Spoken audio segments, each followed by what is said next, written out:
오늘은 이제 사무엘 24장인데요.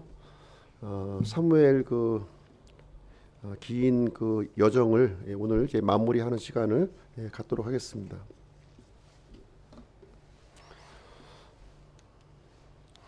오늘 24장 말씀은 다윗의 범죄로 인해서 징계를 받는 사건을 오늘 이제 다루고 있습니다. 이 다윗의 왕국은 이제 완전한 왕국이라고 하지 않으셨죠? 영원한 왕국, 완전한 왕국인 메시아 왕국을 이렇게 이제 그림자로 이제 보여주는 것이었고요. 이제 이 다윗의 왕국을 이렇게 성경에 기록해 놓으신 이유는 무엇이냐면 이 메시아 왕국을 소망할 것, 그것을 우리에게 가르쳐주고 있는 내용이 되겠습니다. 지난 시간 이제 23장 1절 말씀을 보시게 되면 23장 1절 한편 이것들은 다윗의 마지막 말들이라 이새의 아들 다윗이 말하며 높이 일으켜진 사람 야곱의 하나님의 기름 부음을 받은 자 이스라엘의 달콤한 시편 기자가 이르기를. 그래서 지금 이제 23장 지난 시간에 우리 살펴본 내용이 이제 무엇이냐면 이제 두 가지 점을 강조하고 있어요. 다윗이 인생의 이제 모든 여정을 이제 끝 무렵에 지금 이제 임해서 어떻게 보면 두 가지 사항을 지금 이제 강조를 하고 있는 내용이 되겠는데요. 하나님 앞에서 자신의 모습과 그리고 다윗과 이렇게 함께 고난에 참여했던 사람들 이 명단들을 이렇게 기억을 하고 있습니다. 하나님 앞에서 이제 자신의 모습은 참 볼품 없는 사람이었죠. 다윗은 이 이새의 아들로 이렇게 어떻게 보면 아무도 알아주지 않는 아주 소망 없이 살아가는 한 개인에 불과했지만 하나님께서 이 다윗을 높이 일으켜 세워 주셨고요. 이스라엘의 왕으로 이렇게 삼아 주셨다는 거예요. 그래서 다윗은 자신의 인생 전체를 걸쳐서 하나님을 나타내는 사람이 되었다는 거예요. 그래서 이스라엘의 달콤한 시편 기자가 이런 뜻입니다. 자신의 인생을 통해서 하나님을 이렇게 드러내는 그러한 존재가 되었다 지금 고백을 하고 있습니다. 그러면서 자신과 함께했던 이 동고동락을 했던 동지들 한 사람 한 사람을 잊지 않고 기억하고 있습니다. 그래서 하나님께서도 이렇게 교회를 위해서 이렇게 함께 세우는 우리 구성원들을 절대로 잊지 않으신다고 하는 사실을 성경을 통해서 우리에게 알려주고 있는 내용이 되겠습니다. 자, 우리가 이제 언제 위기를 맞는가 이렇게 생각을 해 보시게 되면요, 고달플 때 위기입니까? 아니면 풍요로울 때 위기입니까?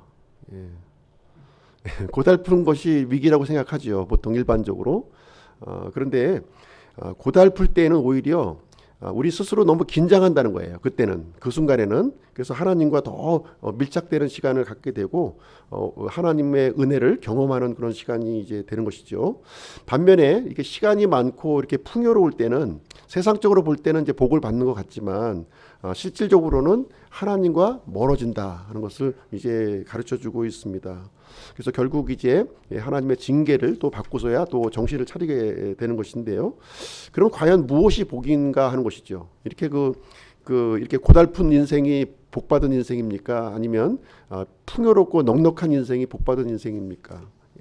성경은 물질적인 이 많고 적음이 복의 기준이라고 얘기하지를 않고 있어요.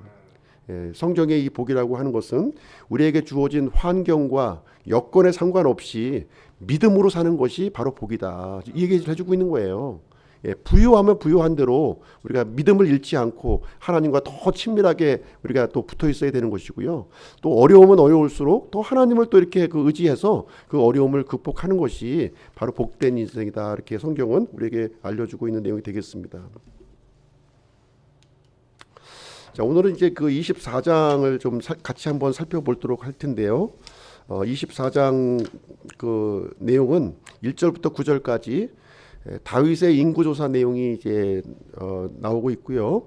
10절부터 17절까지 거기는 하나님의 징계가 지금 이제 나오고 있습니다. 그리고 18절부터 25절은 아라우나 타작마당의 제단이 이제 지금 소개가 되고 있습니다. 오늘 그 24장의 중심 내용은 예배가 회복될 때 하나님께서 은혜와 용서를 베풀어 주신다는 내용이 이제 되겠습니다. 자, 그럼 다윗의 인구조사 내용을 한번 보실게요. 1절 말씀 보시게 되면 24장 1절, 다시 주의 분노가 이스라엘을 향해 타올라 그분께서 그들을 대적하려고 다윗을 움직이사 가서 이스라엘과 유다의 수를 세라 하고 말하게 하심으로.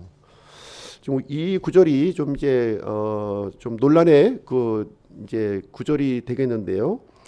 이 병행 구절이 역대상 21장 1절과 같은 내용입니다. 같은 내용으로 이렇게 구성되어 있는데요. 지금 이제 그 역대상 21장 1절을 한번 제가 읽어드릴게요. 사탄이 이스라엘을 대적하여 일어나 다윗을 선동하여 이스라엘의 수를 세게 함으로 이렇게 기록이 되어 있어요. 똑같은 내용인데 지금 사무엘기에서는 어떻게 얘기하고 있냐면 지금 인구조사를 하는 주체가 누구라고요? 하나님이 명령하신 하나님이 명령하신 거예요. 사무엘기에서는. 근데 지금 이제 역대상에서는 이 인구조사의 주체가 누구예요? 사탄이 선동을 했다는 겁니다. 전혀 다르죠. 전혀 다른 내용이 기록되어 있습니다. 그리고 이 인구조사의 그 원인도 보시게 되면 사무엘기에서는 하나님의 이 분노가 이렇게 그 불타올랐다. 그래서 인구조사를 다윗에게 이제 하게 했다는 거예요.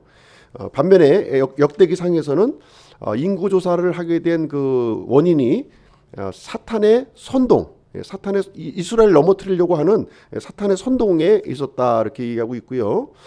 인구조사의 목적도 하나님께서는 인구조사를 하게 한 이유는 무엇이냐면 이스라엘 백성들을 이렇게 징계해서 다시 회복시키려는 데 그 목적을 가지고 있었어요. 그런데 이 역대상의 경우에 있어서는 사탄이 이스라엘을 이렇게 대적해서 완전히 이제 무너뜨리기 위한 일로 지금 이제 기록이 되어 있습니다. 여기서 다윗의 역할이 이제 어떻게 되냐면요. 사무엘기에서는 하나님의 그 이 명령, 인구조사를 하라고 하는 이 명령에 다윗이 순종하는 내용 모습을 보여주고 있죠. 반면에 역대기상 21장에서는 이 다윗이 사탄의 선동에 휘말려서 인구조사를 하는 것으로, 그래서 이 동일한 사건을 가지고 이제 그 다른 관점에서 지금 이제 기록이 되어 있는 거예요. 그래서 혹자는 이제 이 성경의 그 내용을 가지고서 좀 성경에 오류가 있는 것이 아니냐 이렇게 이제 주장을 하시는 분들이 이제 있는 것이죠. 자, 그러면 이제 그 여기 보시게 되면 동일한 사건을 이제 두 관점으로 지금 이제 묘사를 하고 있다는 것입니다. 그래서 성경이 틀렸다는 관점으로 우리가 볼 것이 아니라 성경은 이제 진실을 우리에게 보여주고 있고 다른 관점으로 지금 이제 보고 있구나. 이 기록자가 이렇게 이해를 하시면 되겠습니다. 하나님은 어떤 분이십니까? 죄에 대해서 분노하시는 분이에요. 지금 이스라엘 백성들이 하나님을 대적하고 불순종하고 있기 때문에 하나님이 죄에 대해서 분노하시고 있는 상황이 되겠습니다. 그래서 더 큰 죄로 나가는 것을 막기 위해서 지금 이제 하나님이 징계를 지금 이제 내리시고 있는 상황이 되겠습니다. 반면에 사탄은 어떻게 이제 이 역사를 하고 있냐면요. 이스라엘 이 백성, 하나님의 백성을 끊임없이 무너뜨리려고 하고 있다는 거예요. 호시탐탐 무너뜨리려고 있는 거예요. 그래서 이스라엘 백성들로 하여금 이렇게 죄 가운데 머물도록 이렇게 해서 궁극적으로는 이제 멸망받도록 이렇게 하는 것이 사탄의 전략이 되겠습니다. 그래서 다윗의 인구조사는요, 그 자체가 잘못이 아닌 거예요. 그 자체가 잘못이 아닌 것이고요. 이 문제가 어디에 있었냐면 다윗의 마음 속에 있는 이 동기, 이 동기가 잘못되어 있다. 지금 성경은 이것을 말해주고 있는 내용이 되겠습니다. 왜냐하면 지금 이제 이스라엘 백성들의 지금 상황은 이제 어떤 상황을 지금 맞이하고 있냐면요. 지금 4년째 기근을 맞이하고 있는 거예요. 햇수로 4년째 연속적으로 기근을 지금 맞고 있는 상황이다. 이런 상황에서 다윗이 인구조사를 하고 있는 거예요. 그래서 지금 이 노년에 이 다윗의 모습은 굉장히 영적으로 지금 이제 좀 아주 무감각해져 있는 그런 상태를 이제 여기서 보여주고 있는 상황입니다. 이게 기근이 계속되면 어떻게 돼요? 이스라엘 왕이 이때에는 하나님을 붙들어야 되는 거예요. 하나님을 붙들고 예배를 회복시켜야 할 때라고 하는 사실을 이렇게 사인으로 이렇게 주시고 있는 것인데, 지금 다윗은 무엇을 하고 있다고요? 인구 조사를 지금 진행하고 있는 거예요. 인구 조사. 예. 그래서 이제 다윗은 요압에게 이 내용을 지시를 합니다. 예, 지시를 하는데요. 2절 말씀 보겠습니다. 왕이 자기와 함께한 군대 대장 요압에게 이르되 이제 너희는 단에서부터 부엘사바까지 두루 이스라엘 모든 지파를 다니며 백성을 계수하여 내가 백성의 수를 알게 하라. 요압 그 장군에게 지금 이제 다윗이 인구 조사를 이렇게 하다라는 내용이 여기 기록이 되어 있습니다. 단에서부터 부엘세바 이르기까지 백성의 수를 좀 나에게 알려달라 이렇게 얘기를 합니다. 근데 여기서 이 요압도요, 이때만큼은 굉장히 바른 소리를 해요. 3절 말씀 보겠습니다. 요압이 뭐라고 이제 답변을 하고 있는지. 요압이 왕께 이르되 백성이 얼마나 많든지 이제 주 왕의 하나님께서 백성에게 100배나 더하사 내 주 왕의 눈이 그것을 보게 하시기를 원하나이다. 그러나 내 주 왕께서는 어찌하여 이 일을 기뻐하시나이까 하였으나. 그러니까 요압조차도 다윗이 지금 이 인구 조사하는 거는 말이 안 되는 거예요. 지금 이 처참한 기근 가운데 이 백성들이 고통스러워하고 있는데 어찌하여 왕께서는 백성의 수를 헤아리려고 하십니까? 하면서도 요압조차도 지금 이제 반대하는 일을 이제 다윗이 이것을 강행하는 내용이 여기에 기록이 되어 있어요. 그래서 어쩔 수 없이 왕이 명령을 하니까 요압은 이제 왕의 명령에 이제 순종을 합니다. 인구 조사를 하는데 이제 기간이 얼마나 걸리냐면 거의 10개월 가까이 걸리는 거예요. 9개월 20일이 걸렸다 이렇게 얘기를 하고 있는 것이죠. 그래서 이때 이제 요압이 이 백성들의 인구 조사를 하는데 어떤 사람들을 이제 헤아렸다고요? 칼을 뺀 자들. 다시 말하면 군사들의 숫자를 지금 이제 헤아린 겁니다. 그러니까 다윗은 무엇을 의도했냐면 자신의 군사력을 확인하고 싶었던 거예요. 자신의 군사력을 그랬을 때 이제 여기 이제 인원을 보시게 되면 한번 여기 보겠습니다. 요 내용도 조금 이제 이 논란의 구절이 되겠습니다. 사무엘하 24장 9절 말씀 보시게 되면요. 9절. 요압이 백성의 수의 총계를 왕에게 주었는데 이스라엘 안에는 칼을 뺀 용맹한 자 80만 명이 있었고 유다 사람은 50만 명이었더라. 그래서 이스라엘의 숫자가 몇 명이요? 80만 명. 그리고 유다의 숫자가 몇 명? 50만 명. 그래서 토탈 130만 명이라고 지금 이제 왕에게 보고를 한 거예요. 똑같은 내용이 역대기 상에도 기록이 되어 있어요. 21장 5절에 기록되어 있는데 이때 요압이 보고한 숫자를 한번 보겠습니다. 요압이 백성의 수의 총계를 다윗에게 주었는데 이스라엘 중에서 칼을 뺀 자들이 모두 110만 명이요 유다는 칼을 뺀 자가 47만 명이었더라. 역대기의 보고를 보니까 좀 차이가 있는 거예요. 그렇죠? 이스라엘의 숫자는 어떻게 됐습니까? 증가가 되었죠. 얼마나 증가가 되었어요? 80만 명에서 110만 명으로 무려 30만 명이 증가가 되었고 유다 사람의 숫자는 50만 명에서 지금 47만 명으로 오히려 줄어드는 보고를 지금 하고 있는 거예요. 요압은 처음에 이제 다윗이 명령을 내렸을 때 다윗의 명령이 잘못되었다 하고 이렇게 진언을 올렸죠. 그렇죠? 그러다 보니까 다윗의 명령을 성실히 수행했을까요? 안 했을까요? 성실히 수행하지 않았다는 거예요. 성실히 수행하지 않았다. 왕을. 그 내용이 지금 이제 역대기 상 21장 6절에 이제 기록이 되어 있어요.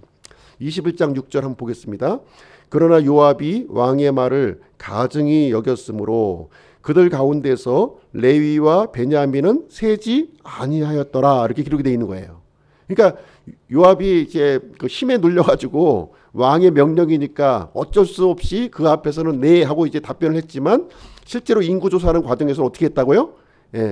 왕의 말을 이렇게 좀 이 가증하게 여겨서 제대로 된 숫자를 헤아리지 않았다 이렇게 얘기를 해주고 있는 거예요. 그래서 레위 지파와 베냐민 지파는 그 숫자에 집어넣지 않았다는 것입니다. 그러니까 차이가 날 수밖에 없는 것이죠.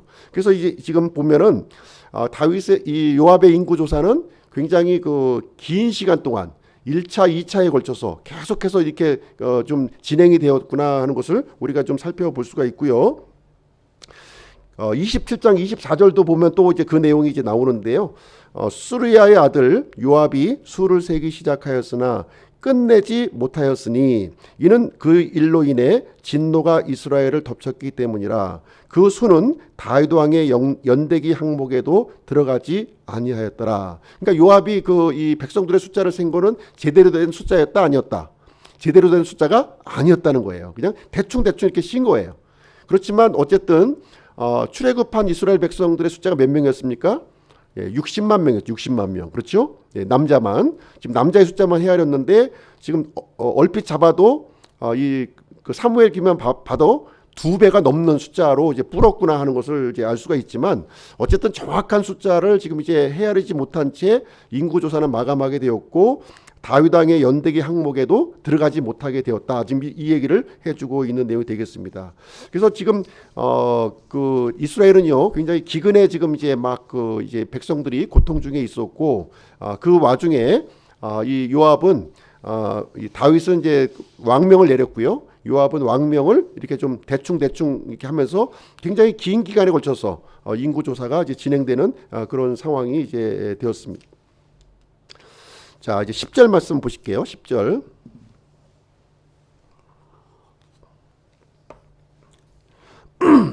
다윗이 백성의 수를 센 뒤에 그의 마음이 그를 치므로 다윗이 주께 이르되 내가 행한 일로 인해 내가 크게 죄를 지었나이다.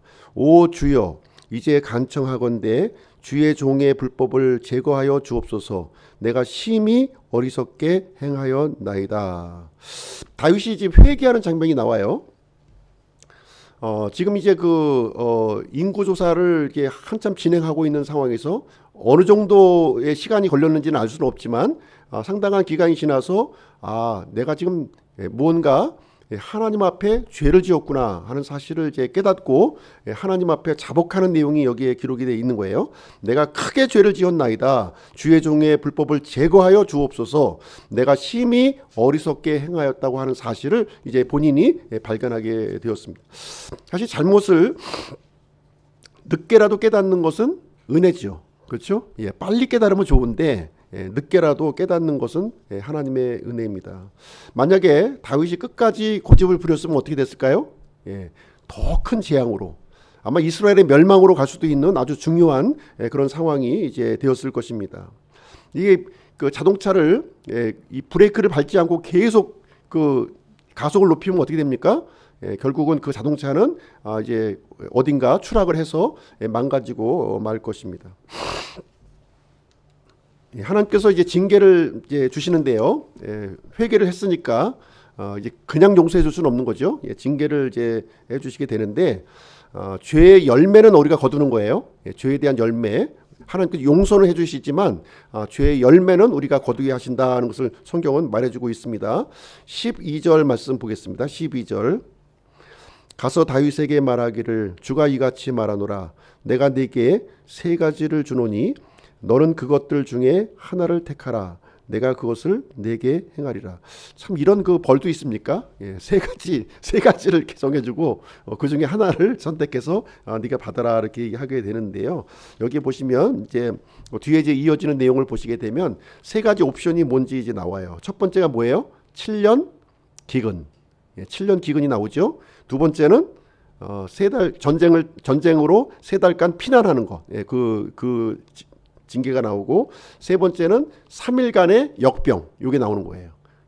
733 이렇게 기록이 되어 있습니다. 733 7년 3달 3일 이렇게 되어 있는 거예요. 무엇을 택해야 될까요? 짧고 굵게 가야 되겠죠. 짧고 굵게. 다윗도 아마 이제 아마 3일 역병으로 이렇게 선택을 했어요. 3일 역병. 인구 조사 기간 동안에 이렇게 기근이 이제 4년 동안 계속 지금 이제 진행되고 있는 이제 상황인데요. 그것을 어떻게 알 수 있냐면 역대기상 21장 12절에 보시게 되면 거기에는 어떻게 표현이 되고 있냐면 3년 기근, 3달 피신, 3일 역병 333으로 기록되어 있는 거예요. 이것을 통해서 아니 사무엘기는 왜 7년인데 역대기는 왜 그 3년으로 돼 있냐, 성경에 오류가 있는 것이 아니냐 이렇게 주장하시는 분이 있지만 관점이 틀린 거예요. 사무엘기를 기록하는 관점이 틀리고 지금 이제 이 역대기를 기록한 기자의 관점이 이제 틀린 겁니다. 지금 이제 사무엘기는 지금 4년간 지금 이제 기근이 진행이 되었고 이제 하나님의 재앙이 추가적으로 3년이 더 지속된다는 거예요. 지금 그 재앙을 지금 얘기해 주고 있는 것이고요. 지금 이제 그 역대기에서는 지나간 4년은 빼버리고 앞으로 있을 3년만 지금 언급하고 있다 이렇게 이해하시면 되겠습니다. 그래서 사무엘기는 733으로 기록하고 있는 것이고 지금 역대기는 333으로 이렇게 기록이 되어 있는 것입니다. 그래서 이 내용을 통해서 볼 수 있는 것이 무엇이냐면 지금 이제 다윗이요 영적인 지각이 굉장히 무뎌져 있다는 거예요. 지금 다윗이 그 죄를 범했다기보다는 온 이스라엘이 그 불법과 죄악으로 하나님 앞에 죄를 범하고 있는 거예요. 그래서 4년 동안 하나님이 이렇게 그 기근이라는 재앙을 이제 부어 주셨는데 그래도 깨닫지 못하고 있는 거예요. 왕이 깨닫지 못하고 있는 모습을 보여주고 있는 것입니다.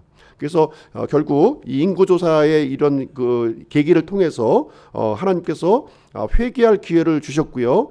다윗은 4년째가 딱 되어서 그때 되어서야 하나님 앞에 무릎을 꿇고 회개하는 일이 발생했다 하는 것을 성경에서 말씀해 주는 그런 내용이 이제 되겠습니다.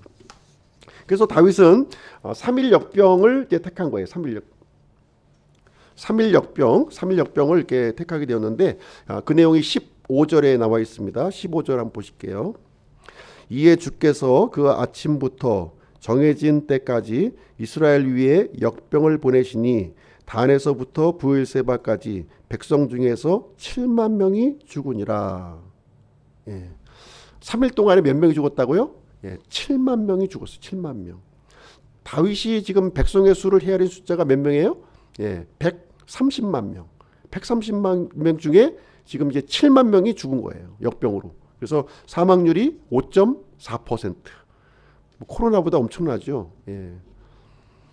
엄청난 인원이 이제 죽게 되었는데요. 16절 한번 보겠습니다. 16절. 천사가 예루살렘 위로 자기 손을 내밀어 그곳을 멸하려 할 때에 주께서 그 해악에 대해 뜻을 돌이키사 백성을 멸한 천사에게 이르시되 족하다 이제 내 손을 멈추라 하시니라. 그때에 주의 천사가 여부수 족속 아라우나의 타작 장소 옆에 있었는데 이거 보시게 되면 이제 천사가요 지금 이제 이 단부터 브엘세바까지 이 역병이 쏟아졌는데 그 중에서도 초점이 있어요. 역병이 그 공격하는 초점이 있었는데 거기가 어디예요? 예루살렘을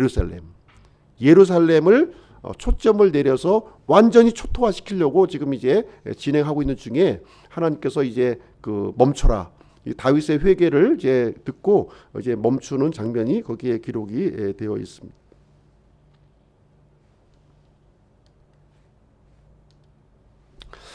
자, 아라우나 타작마당 옆에 서 있는 천사의 모습을 이제 다윗이 목격을 했습니다. 17절 보실게요. 17절.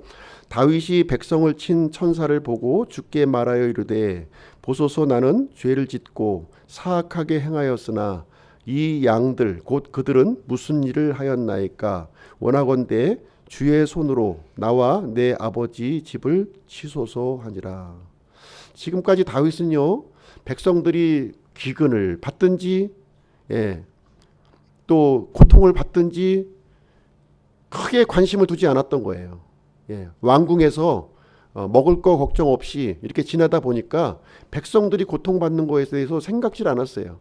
근데 3일 동안 7만 명이 죽는 모습을 보았을 때 지금 이 상황이 지금 내가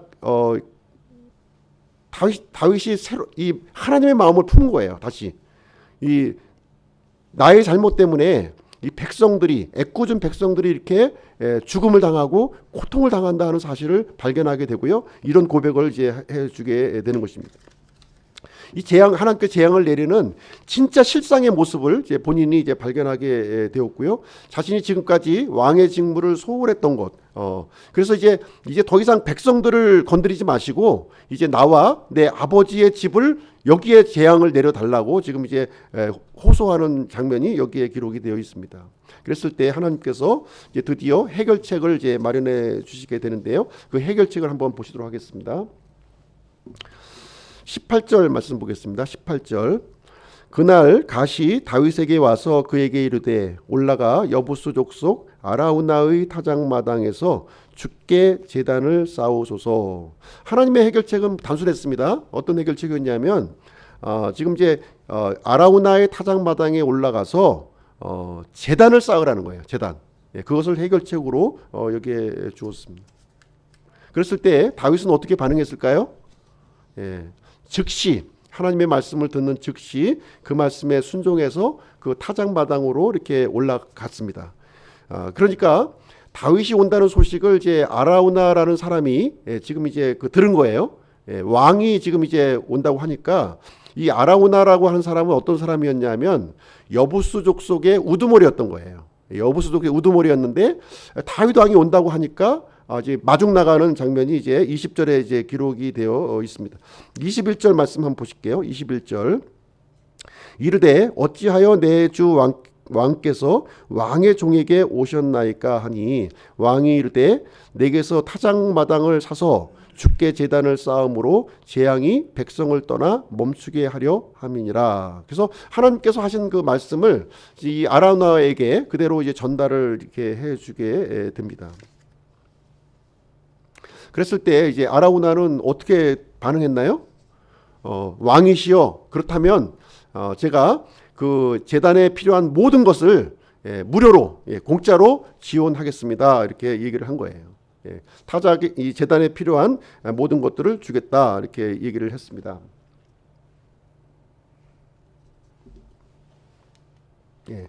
다 이제 준비에 필요한 것들, 제단 이 쌓는데 필요한 모든 것들을 이제 주겠다 이렇게 얘기하니까 다윗이 어떻게 반응해요? 아니다.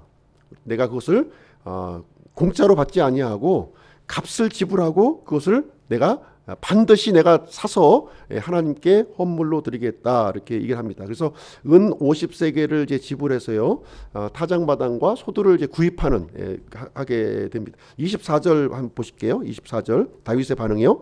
왕이 아라우나에게 이르되 아니라 오히려 내가 반드시 값을 주고 내게서 그것을 사리라. 내가 값을 치르지 아니한 것으로는 주 내 하나님께 번제 헌물을 드리지 아니하리라. 하고 이렇게 다윗이 은 50세겔로 타작마당과 소들을 산 뒤에 이렇게 기록이 되어 있습니다. 이렇게 하니까 이제 비로소 이제 그 하나님께서 내리시던 그 재앙이 이렇게 그쳤다 이렇게 성경은 말해주고 있습니다. 그래서 이 모습은요 이 복음의 그림을 우리에게 보여주고 있는 거예요. 복음의 그림. 이스라엘 백성들은 죄와 불법으로 이렇게 만연했고요. 하나님의 심판을 통해서 멸망할 수밖에 없었던 거예요. 지금 이런 상황에서 다윗이 하나님 앞에 나와서 회개를 했고 또 하나님의 말씀대로 순종함으로 말미암아 하나님의 재앙에서 구원을 받는 그 이야기가 여기에 사무엘하 24장의 전반적인 내용이 되겠습니다. 역대기하 이 3장 1절에 보면 이렇게 기록이 되어 있습니다. 그때에 솔로몬이 예루살렘의 모리아 산에 주의 집을 건축하기 시작하였는데 이렇게 성전을 건축한 장소를 여기서 이제 그 솔로몬이 성전을 건축한 장소를 지금 언급하고 있는데요. 어떻게 언급하고 있습니까? 예루살렘의 모리아 산이라고 지금 이제 언급하고 있는 거예요. 예루살렘의 모리아 산.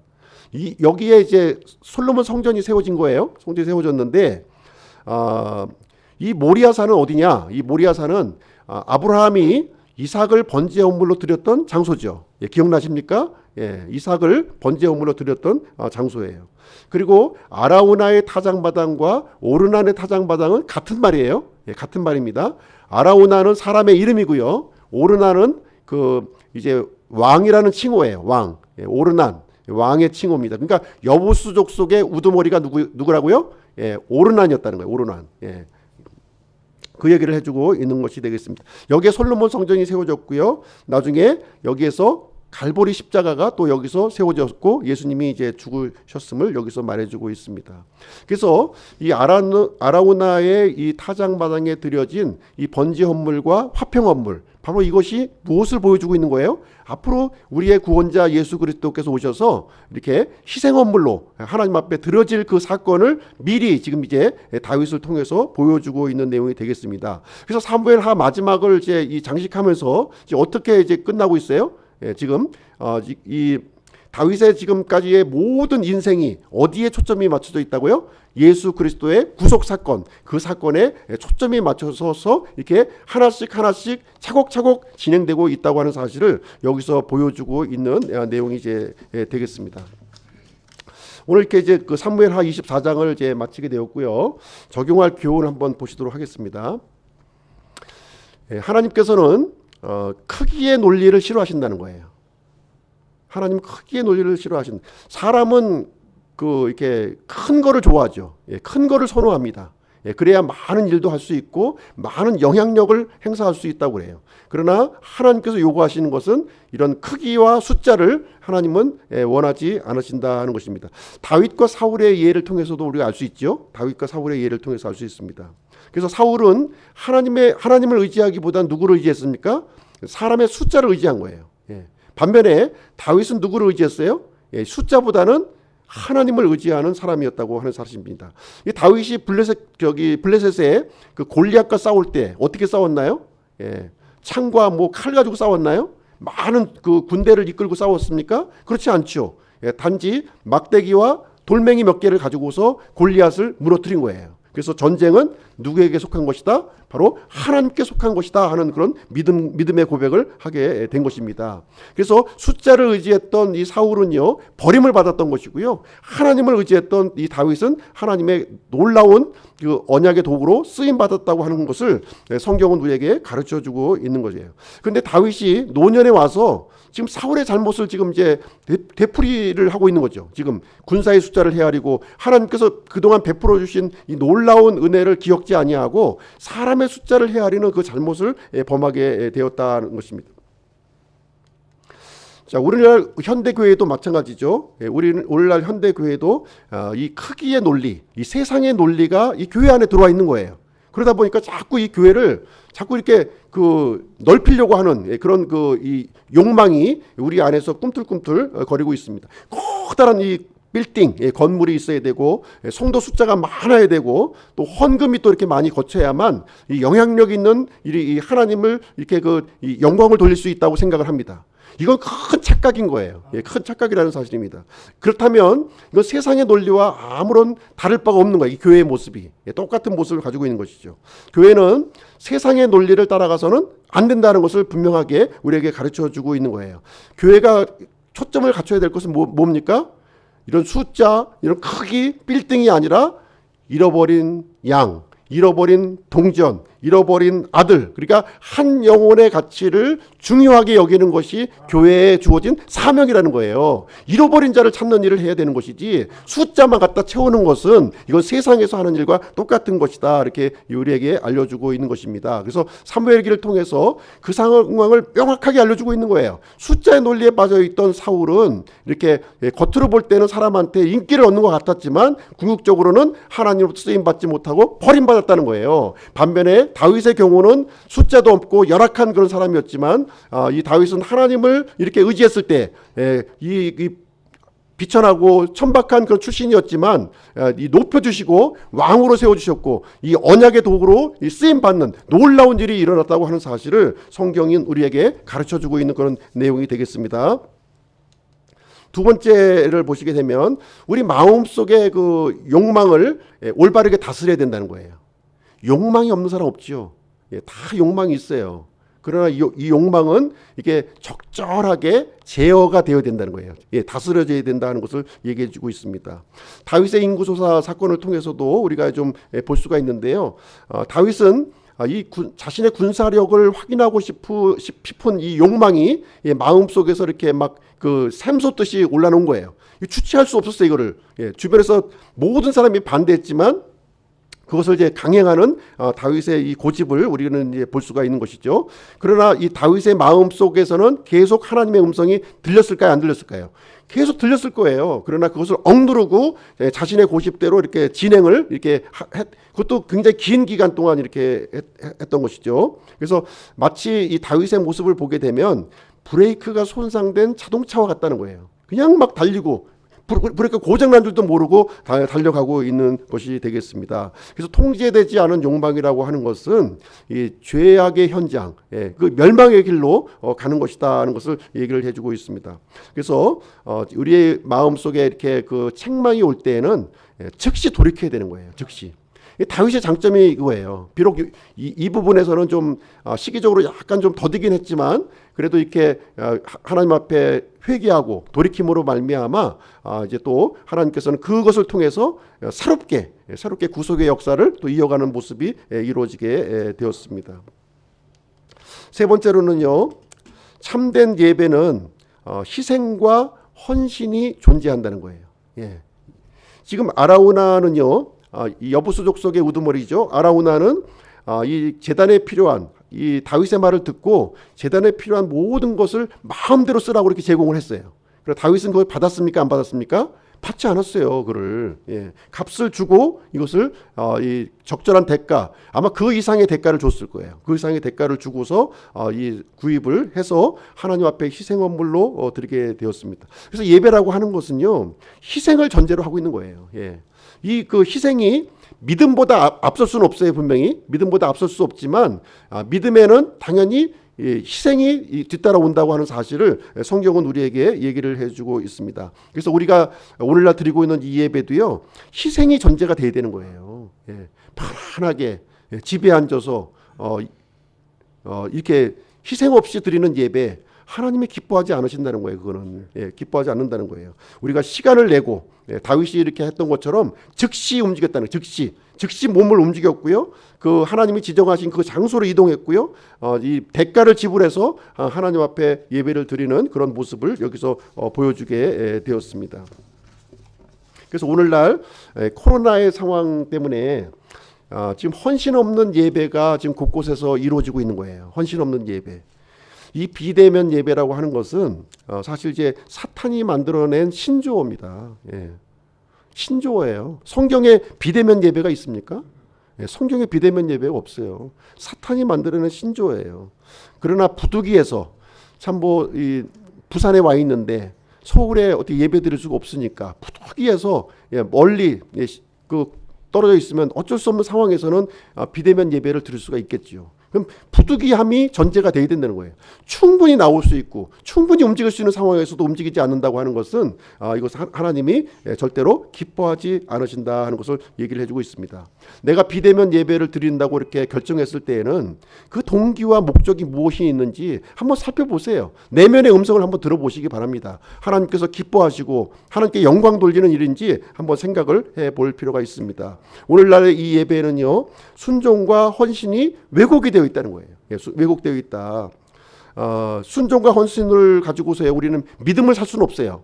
믿음을 살 수는 없지만 그러나 참된 믿음에는 반드시 순종과 헌신이 이렇게 뒤따라올 수밖에 없다는 거예요. 동전의 양면과 같은 거예요. 앞서지는 못하지만 반드시 따라오는 그런 이 결과라고 하는 사실입니다. 그래서 우리가 믿음 생활을 할 때 너무 말씀 하다 보니까 이 관념적인 믿음에 머물러 있는 거예요. 이 생각 속에 머물러 있으면 안 돼요. 하나님께서는 우리의 영과 혼과 몸이 이렇게 함께 전인격적으로 드려지는 예배를 원하는 것이지 지식으로만 드리는 예배는 하나님이 기뻐하지 않으신다는 거예요.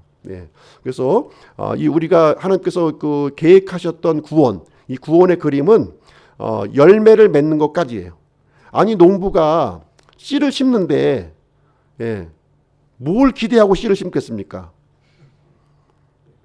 싹입니까? 줄기예요? 잎이에요? 열매예요. 열매까지가 구원이에요.